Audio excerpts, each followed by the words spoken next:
नमस्कार, मी आरती सावंत। आज मी तुमच्यासाठी घेऊन आले आहे लसूणी तिखट शेव। मी काहीही सोडा घातलेला नाही आहे या शेवमध्ये। मस्त अशी कुरकुरीत अशी शेव बनवली आहे आणि तेही घरच्या साहित्यामध्ये। तर चला तर मग रेसिपीला सुरुवात करूया।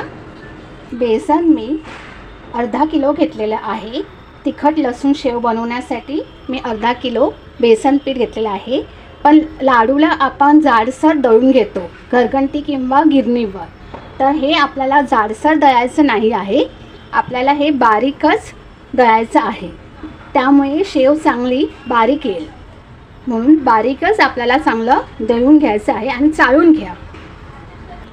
तिखट लसूण शेव बनवण्यासाठी मी 50 ग्रॅम लसूण घेतलेले आहेत, जिरं घेतलेले आहेत 1 मोठा चमचा आणि 1 मोठा चमचा ओवा घेतलेला आहे। आम्ही मिक्सरला ग्राइंड करायचं आहे। लसूण घेतलेले आहेत 50 ग्रॅम, जिरं घालत आहे, ओवा। असंच आपल्याला बारीक वाटायचं आहे। जर गरज पडली तर 1-2 टेबलस्पून पाणी घाला, जास्त घालू नका। हे बघा एकदम बारीक वाटलेलं आहे।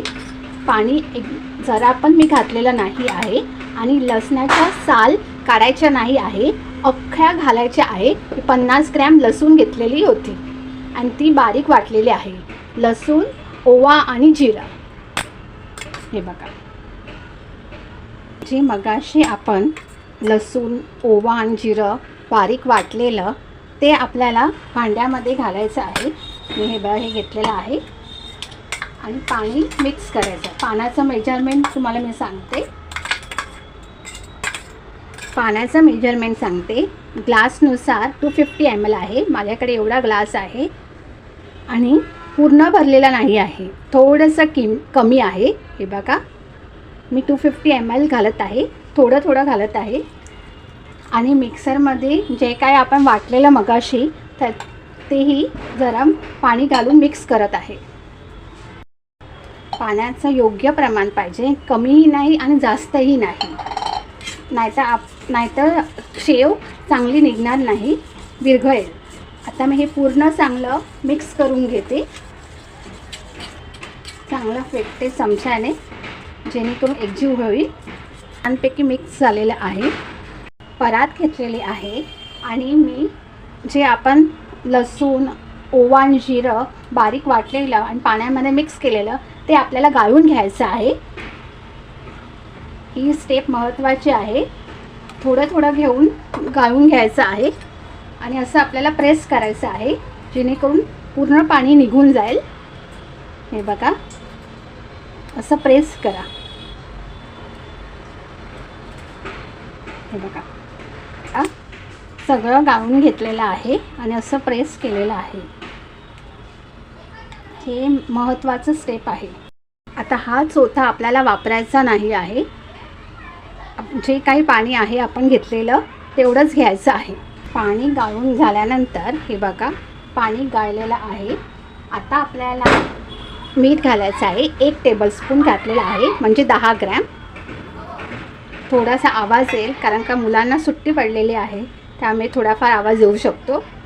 आता हे बघा मी हे चांगलं मिक्स करून घेते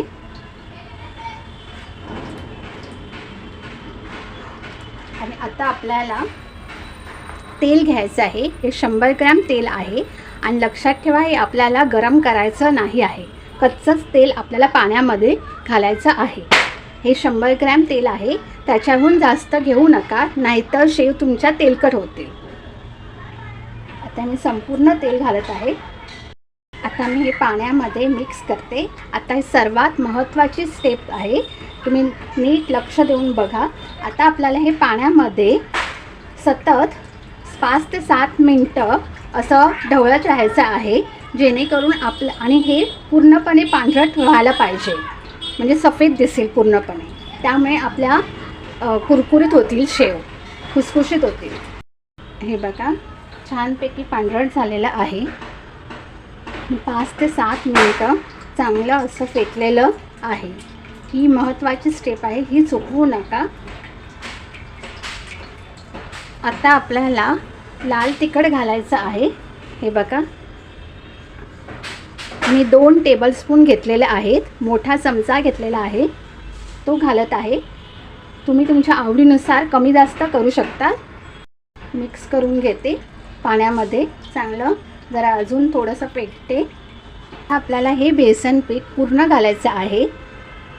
थोडं थोडं घातलात तरी चालेल, काही हरकत नाही. पाण्याचं आणि तेलाचं प्रमाण मी योग्य दिलेलं आहे. त्यामध्ये मसाला, तेल सगळं मिक्स करून घेऊया. आणि जे काही बारीक म्हणजे गुठळे असतील ते पूर्णपणे आपल्याला असं फेटून घ्यायचं आहे. एक पण कुठे दिसायला नाही पाहिजे. आता मी हे सगळं मिक्स करून घेते. हे बघा, मी छानपैकी फेटलेलं आहे. तुम्हाला वाटत असेल हे एकदम पातळ आहे, पण नाही. आपण हे पीठ मुरवत ठेवलं त्यामुळे ते थोडंसं घट्ट होतं आणि शेवही चांगल्या पडतील. म्हणून पाण्याचं जे प्रमाण दिलं आहे तेलाचं ते एकदम करेक्ट आहे. थोडंसं तेल घेते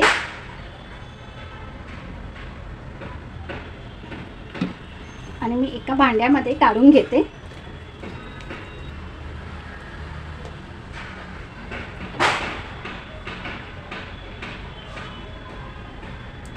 बघा, मी एका भांड्यामध्ये म्हणजे कढईमध्ये मी काढलेलं आहे सर्व बेसन जे चांगलं फेटलेलं.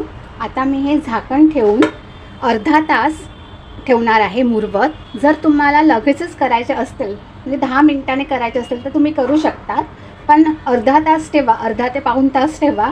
त्यामुळे चांगलं बेसन चांगलं मुरेल. सगळं मीठ, तेल, लसूण हे सगळं चांगलं मुरेल, एकजीव होतील आणि मग तुम्ही काढलात तरी चालेल. आता मी हे ठेवते अर्धा तास. अर्धा तास झालेला आहे. आता आपण काढून घेऊया. हे बघा, छानपैकी फुललेलं आहे. थोडंसं घट्ट पण झालेलं आहे. अशा प्रकारची प्लेट आहे, म्हणजे शेवयाची. जाड असते आणि बारीक पण असते. मी बारीक घेत आहे. आता आपल्याला तेल घालायचं आहे सोऱ्याला. सगळीकडून तेल लावा जेणेकरून पीठ कुठे चिकटणार नाही. हे गच्च करून भरायचं आहे या सोऱ्यामध्ये. जरा पण जागा असं भरून घालायचं आहे. एक पण असं हे बघा, एकदम गच्च भरलात तर तुमचे शेव लगेच निघतील आणि एकसारखे निघतील. हे बघा, मी एकदम गच्च भरलेलं आहे. आता मी हे बंद करते. तेलात घालण्याच्या अगोदर आपल्याला पाडून घ्यायचं आहे ह्याच्यामध्ये. जर शेव चांगली निघाली तरच तेल घाला, नाहीतर तेलही खराब होईल आणि शेवचं पीठही खराब होईल. हे बघा, चांगल्या येत आहेत, म्हणजे आपलं बरोबर झालेलं आहे. आता आपण तेलामध्ये सोडू शकतो. एक घालून बघते. हे बघा, तेल चांगलं गरम झालेलं आहे, म्हणजे आपण शेव पाडू शकतो. हे बघा, तेल चांगलं गरम झालं तर त्या फटाफट निघतात, एकदम लगेच फटाफट. आणि आपल्याला पातळच काढायच्या आहेत. गॅसची फ्लेम स्लोच ठेवावी आणि चांगलं सेट झाल्यानंतरच आपल्याला पलटवायचे आहे. आता आपण पलटून घेऊया. हे बघा, छानपैकी पातळ काढलेले आहेत. आता खालची बाजू पण छानपैकी लालसर होऊ दे. जेव्हा आपले पूर्णपणे बबल्स कमी होतील तर समजून जायचं की आपली शेव चांगली भाजली गेलेली आहे आणि कुरकुरीत झालेले आहे. हे बघा, छानपैकी झालेलं आहे. शेव छानपैकी फुललेली आहे. आता आपण हे काढून घेऊया. आणि वर काढून घेते लसूण शेव. तुम्ही बघू शकता छानपैकी झालेली आहे लसूणी तिखट शेव. संपूर्ण व्हिडिओ नक्की बघा, तरच तुम्हाला मी काही टिप्स सांगितलेल्या आहेत त्या तुम्ही जरूर करा. आणि या दिवाळीच्या फराळमध्ये ही लसूण तिखट शेव बनवा आणि मला कमेंटद्वारे नक्की सांगा. तुम्हाला लसूणी तिखट शेवचा व्हिडिओ आवडल्यास नक्की लाईक, शेअर, सबस्क्राईब करायला विसरू नका. Shri Swami Samarth. Bless you. Thank you. आणि तुमच्या मित्रमैत्रिणींना हा व्हिडिओ नक्की शेअर करा.